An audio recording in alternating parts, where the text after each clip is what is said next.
మనలో చాలామందికి అష్టమి తిథి మంచిది కాదు అనే అభిప్రాయం ఉంది. కానీ అష్టమి వ్యాధినాశిని అనేది ప్రసిద్ధ వాక్యం.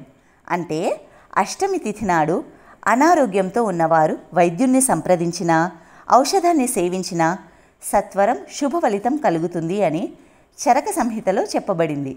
మరి అష్టమి నాడు పుట్టిన కృష్ణుడు ఎందుకు అన్ని కష్టాలు అనుభవించాడు అనేది మరో సందేహం. నిజానికి అష్టమి 8 శక్తుల సమ్మేళనం. అవే అష్టభార్యల రూపంలో కన్నయ్యను వరించి ఆయన్ను కాపాడాయి. అలాగే అష్టమి తిథి దీర్ఘాయుష్యును ప్రసాదిస్తుంది అంటారు.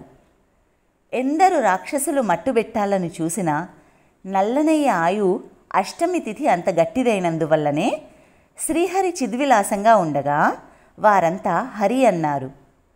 ఒక్క అష్టమి అనే కాదు, ప్రతి తిథి మంచిదే. అయితే ఆ రోజును మనకు అనుగుణంగా మలుచుకుంటేనే అది సత్ఫలితాన్ని ఇస్తుంది. కృష్ణుడు చేసి చూపింది మనం అర్థం చేసుకుని ఆచరించాల్సింది కూడా ఇదే. శివపురాణం ప్రకారం అష్టమి రోజున కాలభైరవుణ్ణి ఆరాధించే సమయంలో ఈ మంత్రాలను పఠించడం వలన శుభ ఫలితాలు వస్తాయి. అత్యంత క్రూరమైన మహాకాయ కల్పాంత దహనోపం భైరవ నమస్తుభ్యం అనుమతి దాతుమర్హసి. ఓం భయహరణం చ భైరవః. ఓం కాలభైరవాయ నమః.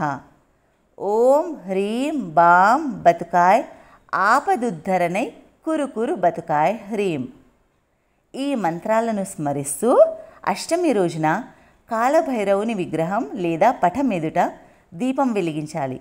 ఇలా చేయడం వలన శుభ ఫలితాలు కలుగుతాయి.